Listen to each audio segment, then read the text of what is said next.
नमस्कार प्यारे बच्चों, आज हम आपके सम्मुख फिर से उपस्थित हैं। पिछले वीडियो में हमने जनन का टॉपिक स्टार्ट किया था। जनन के विषय में समझा जनन किसे कहते हैं। जनन की दो विधियां हैं। एक विधि है अलैंगिक जनन, जिसको इंग्लिश में एसेक्सुअल रिप्रोडक्शन कहते हैं। एसेक्सुअल रिप्रोडक्शन जनन का एक ऐसा सामान्य प्रकार है जिसमें एक ही जनक अर्थात उसका पेरेंट ही अपने जैसी संतान उत्पन्न करता है। इसमें संतान जनक के बिल्कुल समान होती है, अर्थात उसके आनुवंशिक गुणों और अन्य गुणों में कोई अंतर नहीं होता।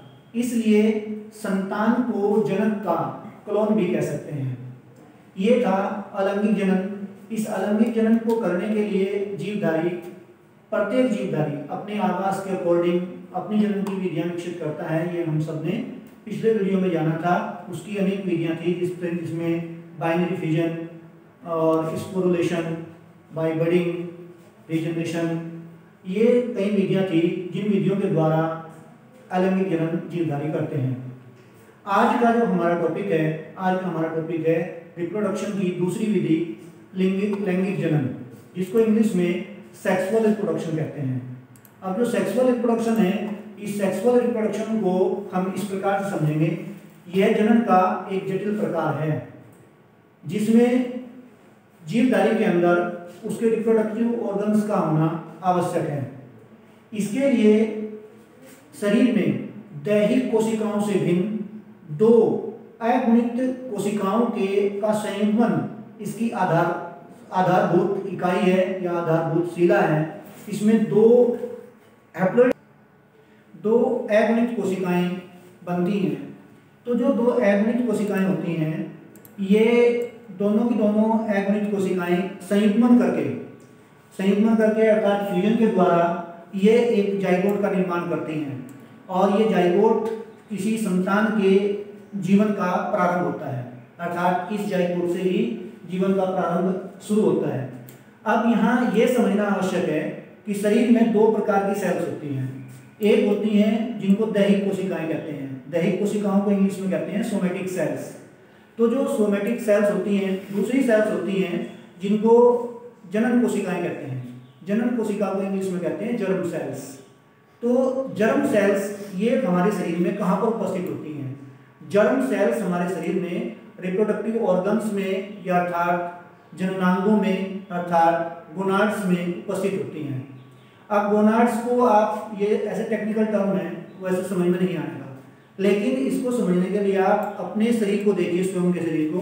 हमारे शरीर में मनुष्य के केस में भी देखें तो मनुष्य में वर्षण होते हैं और वर्षण उदर गुहा से बाहर एक वर्षण कोष, एक थैली जैसी स्कोर्टल सैक होता है, उसमें उपस्थित होते हैं। तो इनकी पूरे शरीर की जितनी भी कोशिकाएं होती हैं वे सभी कोशिकाएं द्विगुणित होती हैं, अर्थात डिप्लॉइड सेल्स होती हैं। तो इन द्विगुणित कोशिकाओं से अगुणित कोशिकाएं बनना ये लैंगिक जनन के लिए जरूरी है। अब ये जो जनन कोशिकाएं होती हैं, इन जनन कोशिकाओं में अर्धसूत्री विभाजन होता है। अर्धसूत्री विभाजन के फलस्वरूप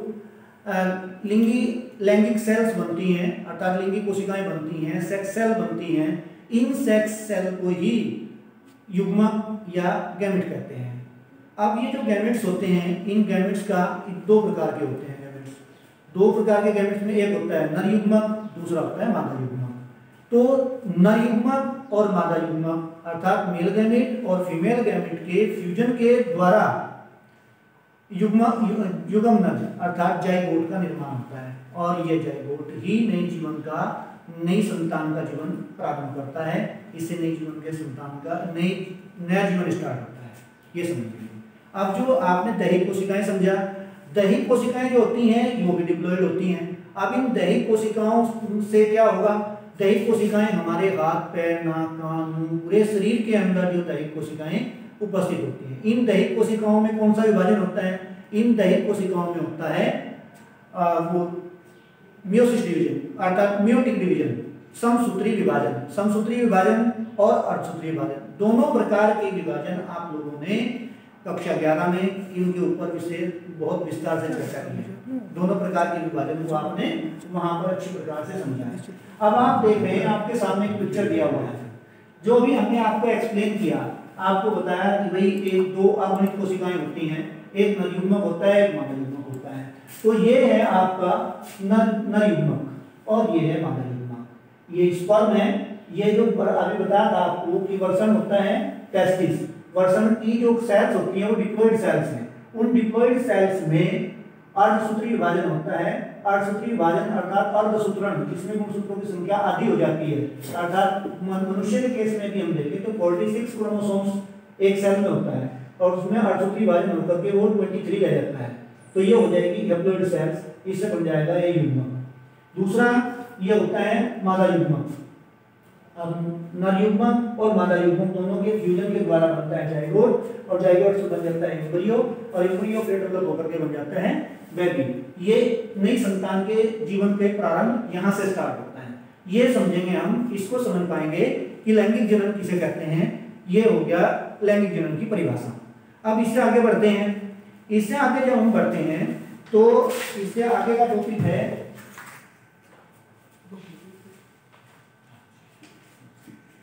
इससे आगे चलते हैं। तो यहाँ पर अब आप देख रहे हैं सामने लिखा हुआ है एक लिंगी अर्थात यूनिसेक्सुअल। अब यूनिसेक्सुअल किसे कहेंगे और बाइसेक्सुअल किसे कहेंगे, यहाँ ये समझ लेना आवश्यक है। तो यूनिसेक्सुअल कहेंगे जैसे मानव जो है वो एक लिंगी प्राणी है, अर्थात नर और मादा दोनों अंग अलग अलग प्राणियों में स्थित होते हैं, इसलिए इसको कहते हैं यूनिसेक्सुअल। दूसरा होता है बाइसेक्सुअल। अब जो बाइसेक्सुअल है, बाइसेक्सुअल के लिए आपने अर्थवर्म को देखा होगा। अर्थवर्म अर्थात केंचुआ, इसका पिक्चर यहाँ पर आपको दिखाई दे रहा है। ये अर्थवर्म का इंटरनल स्ट्रक्चर है। यहाँ पर आप देख रहे हैं कि एक ही ऑर्गेनिजम्स है, इस एक ही ऑर्गेनिजम्स के अंदर टेस्टिस भी है और उसके साथ साथ यहाँ पर ओवरी भी है। तो दोनों ही प्रकार के जननांग अर्थात ये गोनाड्स, जो मेल गोनाड्स है और जो फीमेल गोनाड्स है, ये दोनों ही एक ही एनिमल के अंदर उपस्थित हैं। जबकि मनुष्य के केस में नर जननांग अलग जंतु में होते हैं और मादा जननांग अलग जंतु में होते हैं। तो उसको तो कहेंगे एक यूनिसेक्सुअल और इसको कहेंगे बाइसेक्सुअल। ये आपने दोनों को अलग अलग प्रकार से यहाँ पर समझ लिया है ठीक से। उसके बाद नेक्स्ट टॉपिक आता है आगे जीवन चक्र की अवस्थाएं। अब जीवन चक्र की अवस्थाओं में पहली अवस्था है किशोरावस्था। अब यहाँ पर इस किशोरावस्था को भी समझना बहुत जरूरी है। अब इसको आप इस प्रकार से समझ सकते हैं कि जैसे कोई शिशु जन्म लेता है तो इसको 0 से लेकर 2 वर्ष तक, 0 से लेकर 2 वर्ष तक कह सकते हैं उसको भी शैशवावस्था है उसकी। उसके पश्चात 2 से लेकर फिर 10 वर्ष तक उसका बाल्यकाल है। उसके बाद 10 से लेकर जो 20 वर्ष के बीच तक की अवस्था है ये कहलाएगी उसकी किशोरावस्था। अब किशोरावस्था जो होती है ये जीवन की ऐसी अवस्था है, इसको पूर्व प्रजनन काल भी कह सकते हैं। इसके अंतर्गत इस अवस्था में बहुत तेजी से शरीर के अंदर वृद्धि होती है और पादपों में इस अवस्था को कायिक अवस्था या वेजिटेटिव रिप्रोडक्शन, वेजिटेटिव स्टेज भी कहते हैं। दूसरी अवस्था आती है प्रजनन अवस्था। प्रजनन अर्थात रिप्रोडक्टिव फेज। तो जो रिप्रोडक्टिव फेज होती है यह जीव के जीवन चक्र की वह अवस्था है जिसमें जीव जनन अक्षमता विकसित कर लेता है। प्रजनन अवस्था के प्रारंभ काल को यौनारंभ या प्यूबर्टी कहते हैं। अब ये पादपों में प्रजनन अवस्था और जंतुओं में प्रजनन अवस्था, इन दोनों को अलग अलग रीति से हमने समझना है। अब पादपों में जो प्रजनन अवस्था है, पादपों में प्रजनन अवस्था को पहला टॉपिक आता है इसमें मोनोकार्पिक। अब मोनोकार्पिक क्या है? कुछ ऐसे पौधे होते हैं जो प्रीनियल होते हैं अर्थात एनुअल हर्ब्स होते हैं, अर्थात एक ही वर्ष में इनका जीवन समाप्त हो जाता है। ये अपने जीवन में एक ही बार पुष्प धारण करते हैं। जो ये दिया यहाँ पर दिखाया गया है कि गेहूं, चावल, गाजर, ये जितने पौधे हैं ये 1 वर्षीय पौधे हैं और ये अपने जीवन काल में केवल एक बार पुष्प धारण करते हैं, उसके बाद इनकी मृत्यु हो जाती है अर्थात ये नष्ट हो जाते हैं। दूसरे ऐसे भी पौधे हैं जो मोनोकार्पिक हैं, लेकिन मोनोकार्पिक के साथ साथ वो पेरिनियल हर्ब्स हैं, अर्थात बहुवर्षीय पौधे हैं। जैसे बांस का पौधा, बांस की प्रजातियां हैं, ये अपने जीवन में बहुवर्षीय जीवन है, लेकिन एक ही बार पुष्प धारण करेंगे। इसी तरह से इसमें एक पौधा इस प्रकार का है जिसे कहते हैं नीला क्रेंची। ये नीला क्रेंची का पौधा जो होता है ये 12 वर्ष में एक ही बार पुष्प धारण करता है। तो आपने समझा कि जो मोनोकार्पिक पौधे होते हैं, मोनोकार्पिक प्लांट्स हैं, इन मोनोकार्पिक प्लांट्स में अपने जीवन काल में चाहे बहुवर्षीय हों या एक वर्षीय हों, ये अपने जीवन काल में एक ही बार पुष्प धारण करते हैं।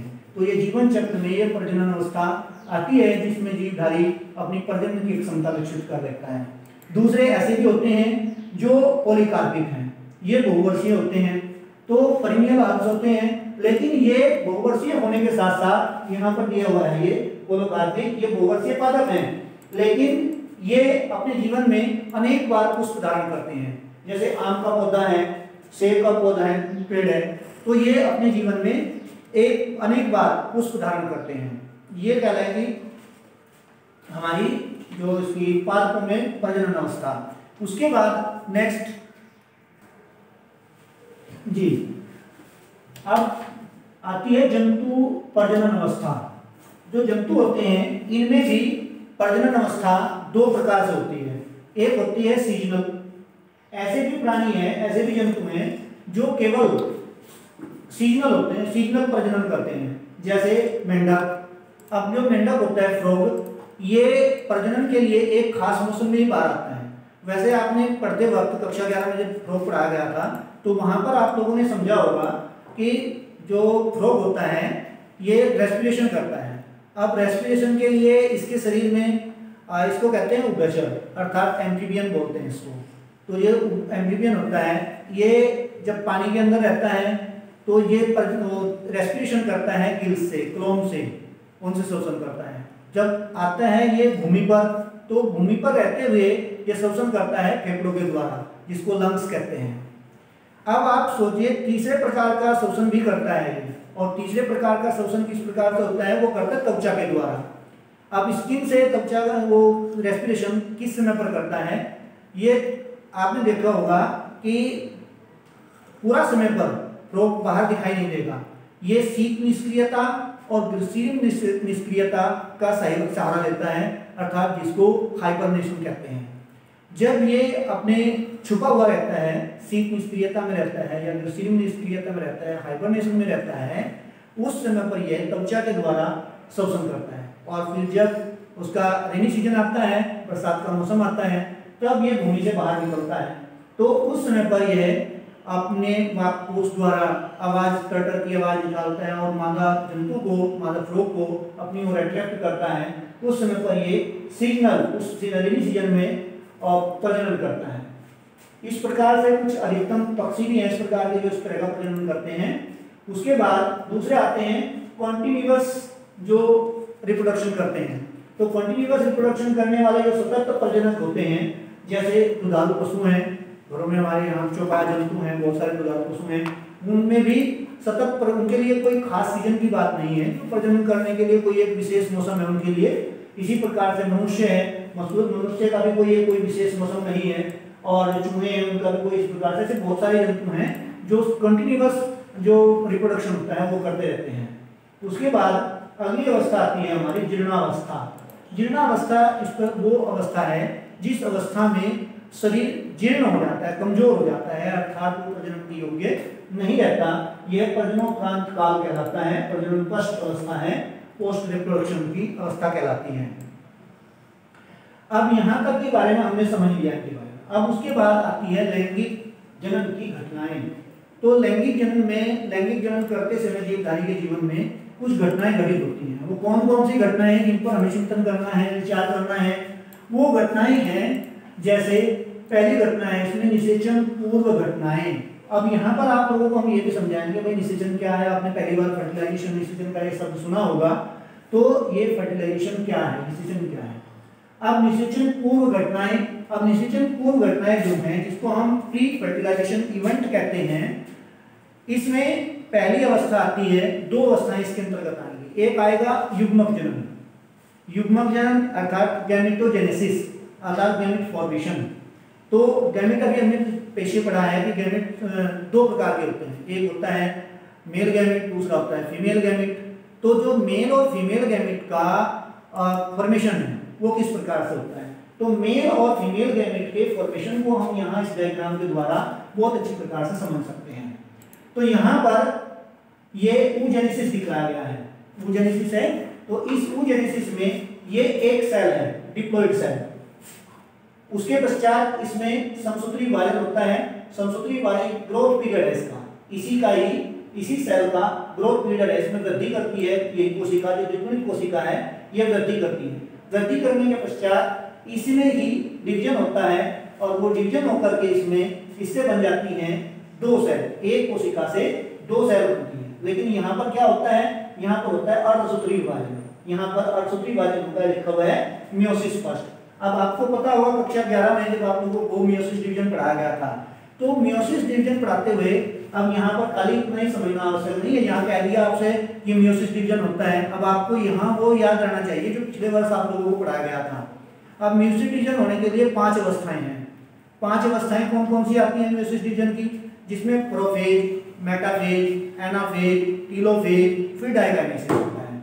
अब इसके साथ साथ जो प्रोफेज का नाम लिया, अब प्रोफेज अवस्था भी जो होती है उसकी भी 5 अवस्थाएं हैं, उसमें भी आप लोगों को उन सारी अवस्थाओं से गुजर करके तब जाके ये एक कोशिका से दो कोशिकाएं बनती हैं। लेकिन अब यहाँ आप सोच रहे होंगे कि जब हमने पढ़ा था मियोसिस डिवीजन तो वहां कहा था कि एक कोशिका से 4 कोशिकाएं बनती हैं, यहाँ बन रही है एक कोशिका से 2 कोशिकाएं। अभी मियोसिस डिवीजन कंप्लीट नहीं हुआ है, गैमेट फॉर्मेशन कंप्लीट नहीं हुआ है। तो जब oogenesis कंप्लीट हो जाएगा तो उसके लास्ट में 4 कोशिकाएं बनेगी। तो आपने यहाँ पर समझा कि उसमें जो प्रोफेज स्टेज होती है अर्थात मियोसिस डिवीजन फर्स्ट की जो प्रोफेज अवस्था होती है, उस प्रोफेज अवस्था में 5 अवस्थाएं आती हैं, लेप्टोटीन, जाइगोटीन, पैकिटीन, डिप्लोटीन और डाइकाइनेसिस। इस प्रकार से उसकी कई सारी अवस्थाएं उसमें गुजर करके फिर उसके बाद आती है मेटाफेज। मेटाफेज में आपको मालूम है कि मेटाफेज में जो क्रोमोसोम्स होते हैं, जो उसकी मिडिल लेयर होती है, तो उसमें बीच में सेंटर पर क्रोमोसोम्स आ जाते हैं। उसके बाद आती है फिर एनाफेज, जिसमें स्पिंडल फॉर्मेशंस होता है। स्पिंडल फॉर्मेशंस में प्रत्येक जो क्रोमोसोम्स हैं वो स्पिंडल से जुड़ करके अपने अपने पोल्स की ओर अट्रैक्ट होते हैं और वो पीछे चले जाते हैं। उसके बाद आती है टीलोफेज। टीलोफेज में फिर जाके क्रोमोसोम्स जो होते हैं अपनी वो जो फिगर होती है उनकी वो खो देते हैं अपनी पहचान को, और वो क्रोमेटिन के रूप में अपने उसमें वहां पर अपने पोल पर चले जाते हैं। फिर हो जाता है साइटोकाइनेसिस, और साइटोकाइनेसिस होकर के एक सेल से 2 सेल, इस प्रकार से एक सेल से 2 सेल बन जाती है। परंतु यहाँ पर नंबर ऑफ क्रोमोसोम्स रिड्यूस हो गया, अर्थात नंबर ऑफ क्रोमोसोम घट गया, अर्थात जो 2n था वो nm हो गया, अर्थात जो 46 था वो 23 हो गया। अब उसके पश्चात में फिर ये जो 2 सेल होगी, अब ये पेरेंट सेल की तरह काम करेंगी और पेरेंट सेल की तरह होकर के फिर इनसे एक सेल से फिर 2 सेल बनेगी। तो इस प्रकार से इस एक सेल से भी 2 सेल बन गई, इस एक सेल से भी 2 सेल बन गई। तो यहाँ पर ये जो मियोसिस सेकंड होता है, ये मियोसिस फर्स्ट है, ये मियोसिस सेकंड है। लेकिन मियोसिस सेकंड जो होता है ये जो माइटोटिक डिवीजन होता है अर्थात समसूत्री विभाजन होता है, समसूत्री विभाजन के समान होता है। अर्थात यहाँ पर तो नंबर ऑफ क्रोमोसोम रिड्यूस हुआ, बट यहाँ पर क्या होगा, इसके बाद यहाँ पर नंबर ऑफ क्रोमोसोम जो का क्यों रहेगा, सेम रहेगा। जितना इस सेल में था उतना ही अगले वाले सेल में रहेगा। अर्थात यहाँ पर n था तो यहाँ पर भी n रहेगा, अर्थात यहाँ पर 23 था तो यहाँ पर भी प्रत्येक सेल में 23 रहेगा। अब यहाँ पर oogenesis में क्या होगा कि जो यहाँ पर 4 सेल बनी है, ये 4 सेल बनी है। अब इन 4 सेल में से 3 सेल डीजनरेट हो जाएंगी और 3 सेल डीजनरेट होकर के केवल एक सेल बचेगी जो फंक्शनल सेल बनेगी, इसको कहते हैं ओवम। इस प्रकार से जो फीमेल एनिमल होता है अर्थात जो उसमें वुमेन होती है, वुमेन के अंदर oogenesis की प्रक्रिया होती है। उस oogenesis की प्रक्रिया में यहाँ पर एक सेल से 4 कोशिकाएं बनी। इन 4 कोशिकाओं में से 3 डीजनरेट हो गई और एक सेल ओवम बन गई। ये बनेगा मादा युग्मक अर्थात फीमेल गैमेट। ये हुआ यहाँ पर जो हम गैमेट फॉर्मेशन पढ़ रहे हैं, उस गैमेट फॉर्मेशन के अंदर यहाँ पर एक मादा युग्मक बन गया। इसे थोड़ा ऊपर करिए। अब यहाँ पर यह आता है दूसरा पिक्चर। ये दूसरा पिक्चर है, देख रहे हैं आप लोग, यहाँ पर स्पर्मेटोगोनिया है। ये एक सेल है। इसी प्रकार से इस सेल में भी माइटोटिक डिवीजन हुआ और माइटोटिक डिवीजन होकर के इसमें प्राइमरी स्पर्मेटोसाइट बनी और प्राइमरी स्पर्मेटोसाइट अर्थात इसमें ग्रोथ हो गई। ग्रोथ होने के पश्चात यहाँ पर होता है मियोसिस फर्स्ट। अब मियोसिस फर्स्ट में फिर वही जो प्रक्रिया जेनेसिस के अंतर्गत आपने समझी कि उसमें मैक्रोफेज, मेटाफेज, एनाफेज, टेलोफेज और फिर उसका साइटोकाइनेसिस होता है और साइटोकाइनेसिस होकर के फिर एक सेल से दो सेल बन जाती है। इस प्रकार यहाँ पर भी ये 2n है तो n से लगातार में नंबर ऑफ क्रोमोसोम रिड्यूस हो गया। यहाँ पर एक सेल से दो सेल बनी, उन सूत्रों की संख्या घट गई, आधी हो गई। फिर इन दोनों सेल में फिर से विभाजन होता है अर्थात फिर से इसमें मियोसिस डिवीजन होता है। फिर वही प्रोफेज, मेटाफेज, एनाफेज, टेलोफेज वो सारी अवस्थाओं से गुजर करके फिर यहाँ पर एक सेल से दो सेल, फिर इस एक सेल से दो सेल और बाद में इन चारों सेल, ये जो चारों सेल हैं ये सभी सेल्स एक एक स्पर्म में विकसित हो जाती हैं, डेवलप हो जाती हैं। इनसे बन जाते हैं ये स्पर्म अर्थात शुक्राणु बन जाते हैं। वो फर्क इस बात का है कि यदि ये स्पर्मेट वो गैमेट फॉर्मेशन, यदि गैमेट फॉर्मेशन हो रहा है फीमेल में तो वहां पर एक सेल से चार सेल बनेगी लेकिन तीन डीजनरेट हो जाएगी, एक ही फंक्शनल रहेगी। और यहाँ पर जो स्पर्मेटोजेनेसिस है, स्पर्मेटोजेनेसिस में चार सेल हैं, चारों सेल ही चार उसमें युग्मक में अर्थात चार गैमेट्स में चार युग्मक बन जाएंगे, इनसे चार युग्मक विकसित हो जाएंगे। तो ये हुआ गैमेट फॉर्मेशन। अब ये गैमेट फॉर्मेशन हमने यहाँ पर पढ़ लिया। इसके बाद आता है स्थानांतरण, गैमेट का स्थानांतरण अर्थात मेल गैमेट का उसका मेल गैमेट का फीमेल गैमेट के पास पहुंचना। जो इससे पिछले पृष्ठ पर हमने इससे पहले पिक्चर देखा था जिसमें एक मेल गैमेट एक दूसरा पिक्चर हो रहा है, ये वाला ये देख रहे हैं आप इस पिक्चर में, ये है मेल गैमेट, ये मेल गैमेट है और ये फीमेल गैमेट है। तो मेल गैमेट फीमेल गैमेट के पास पहुंचता है, ट्रांसफर होता है और होकर के फिर के बनता है इससे जाइगोट अर्थात आधे गुणसूत्र इसके हैं, आधे गुणसूत्र इसके हैं। तो दोनों के आधे के गुणसूत्र मिलकर के फिर से एक डिप्लॉइड सेल बन जाती है। इस डिप्लॉइड सेल से भी बनता है एम्ब्रियो। ये एम्ब्रियो भी ये एम्ब्रियोलॉजी के अंतर्गत पढ़ाया जाता है।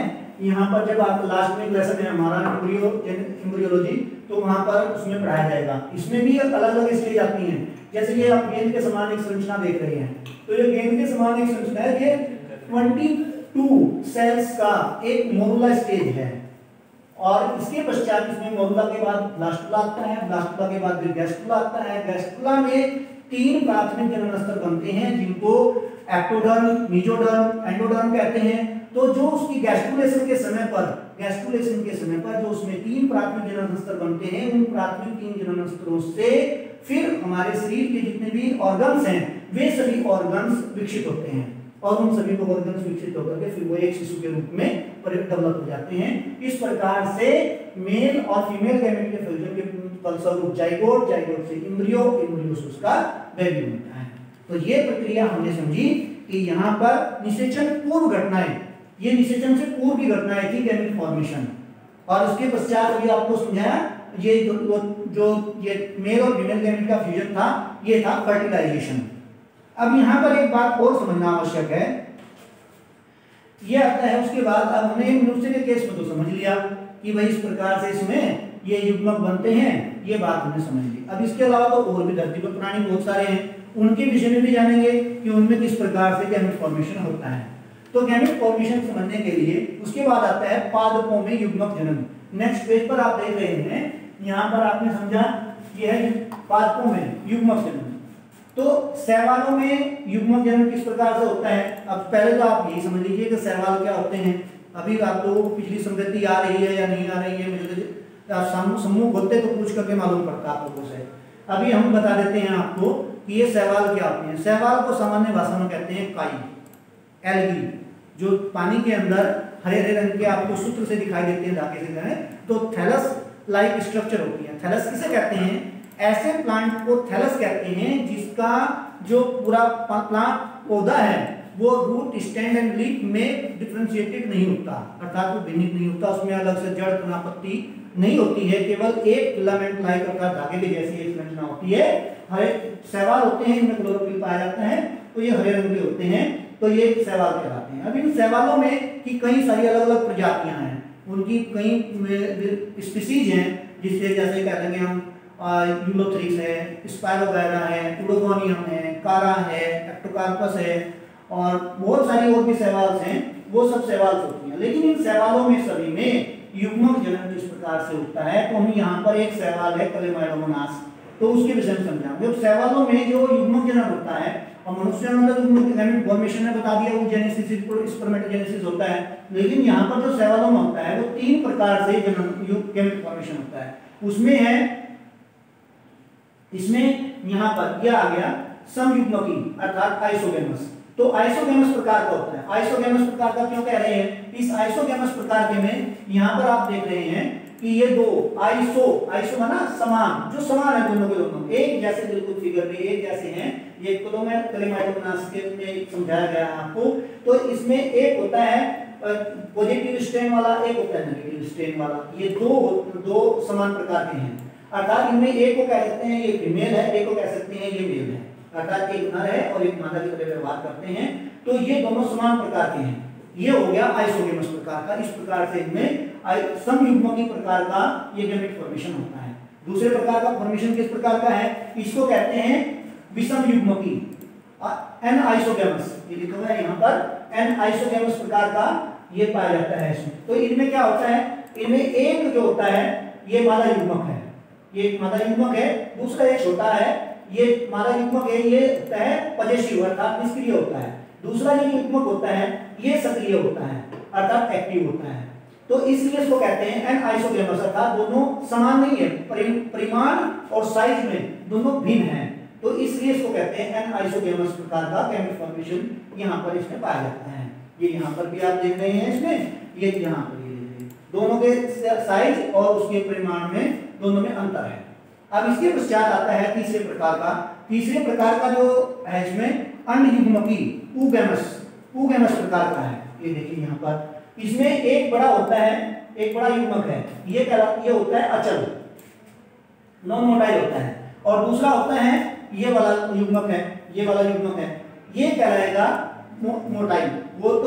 ये तो होता है नॉन मोटाइल और ये होता है मोटाइल, अर्थात ये चल होता है और ये अचल होता है। ये दो प्रकार के युग्मक हो गए, ये हो गया ऊगेमस प्रकार का। तो इस प्रकार से जो शैवाल होती हैं उन शैवाल में भी ये रहा एग और ये रहा स्पर्म, तो ये ऊगेमी प्रकार का इसमें। इस प्रकार से शैवालों में जो गैमेट फॉर्मेशन होता है, तो यहाँ पर हम क्योंकि हमने अभी लैंगिक जनन की घटनाएं हम पढ़ रहे हैं, लैंगिक जनन की घटनाओं में एक है निषेचन पूर्व घटनाएं, एक है निषेचन और उसके पश्चात निषेचन पश्च घटनाएं हैं, निषेचन होने के बाद की घटनाएं हैं।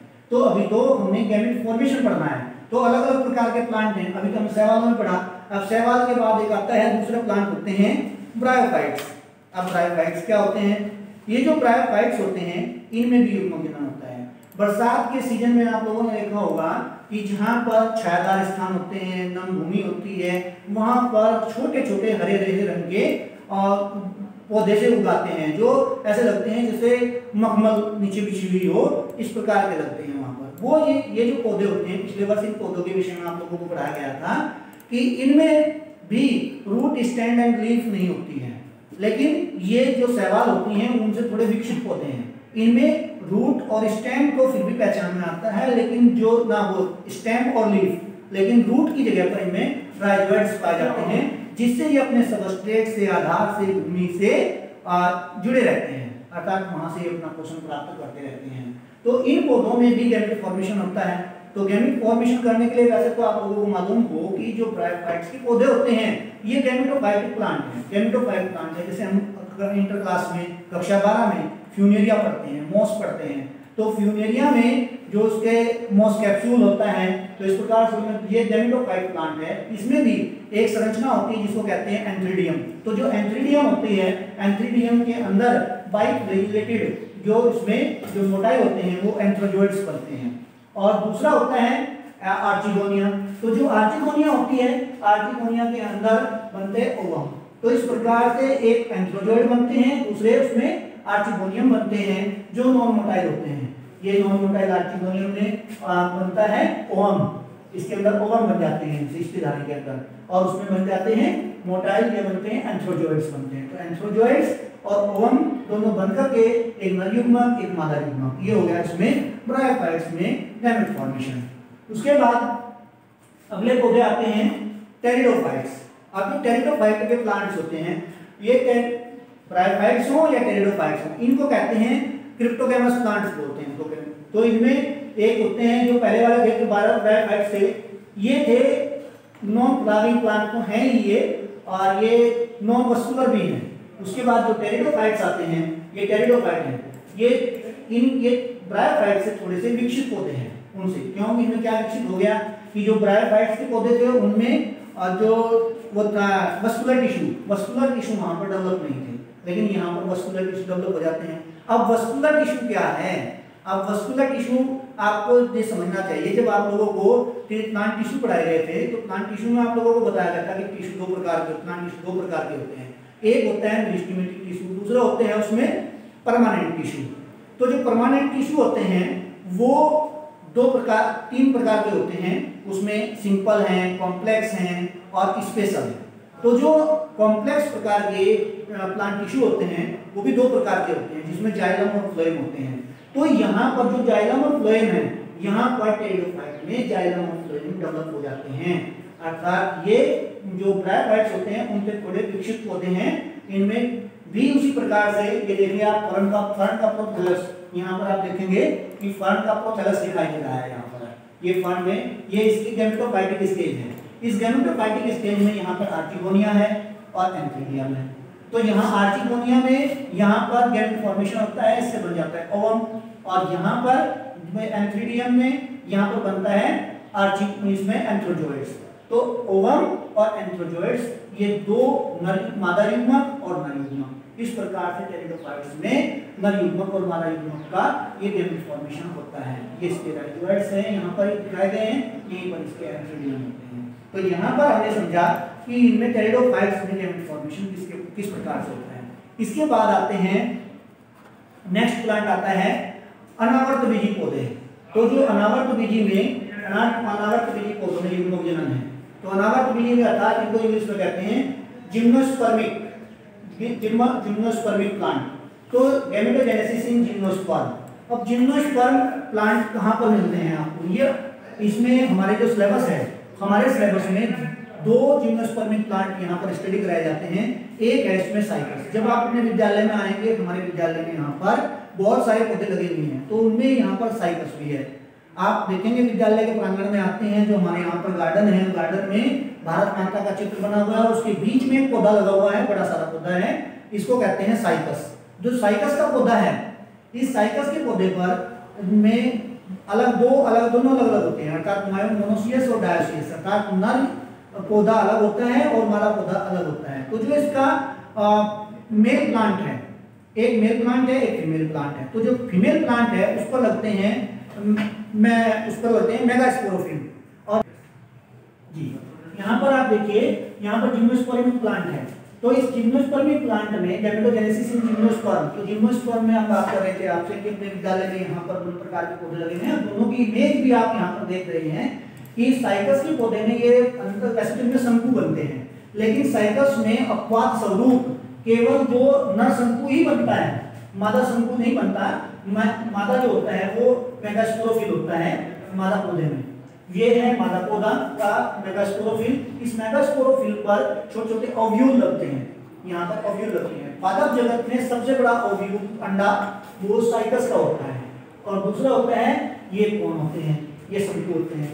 तो इस प्रकार से इनके अंदर यहाँ पर तो विकसित होंगे, यहाँ पर ये इन पर साइकस की जिम्नोस्पर्मिक प्लांट की विशेषता और भी है, तो आपने पढ़ेंगे इन पौधों को कहते हैं नग्न बीजी पौधे। इन पौधों में ओवरी नहीं होती, ओवरी नहीं पाई जाती, इनमें केवल बीज बनते हैं और नग्न बीज लगे होते हैं, तो इसलिए इनको नग्न बीजी प्लांट भी कहते हैं। तो ये हो गया आपके यहाँ पर इसमें भी एंथ्रीडिया और आर्चिगोनिया दोनों बनते हैं, उसमें एल बनता है और इसके अंदर यहाँ पर एंथ्रोजोइड्स बनते हैं। इस प्रकार से गैमेट फॉर्मेशन गैमेटोजेनेसिस इन जिम्नोस्पर्मिक प्लांट। तो इसमें यहाँ पर वायु परागण के अंतर्गत पाया जाता है। ये हुआ, तो हम समझ रहे थे यहाँ पर गैमेट फॉर्मेशन। तो गैमेट फॉर्मेशन बहुत सारे प्लांट में। अब एक प्लांट और बच गया इसके बाद में, वो प्लांट हमने यहाँ पर अभी लिया नहीं है। आगे एक प्लांट और बचा हुआ है एंजियोस्पर्मिक प्लांट, आवर्त बीजी पौधे। आवर्त बीजी पौधों में गैमेट फॉर्मेशन किस प्रकार से होता है? वो नेक्स्ट वीडियो में हम आपके सामने फिर उपस्थित होंगे और आपको इसमें एंजियोस्पर्मिक प्लांट में आवर्तनिक पौधों में किस प्रकार से युग्मक जनन होता है अर्थात फॉर्मेशन होता है वो नेक्स्ट वीडियो में आपसे समझाएंगे। धन्यवाद।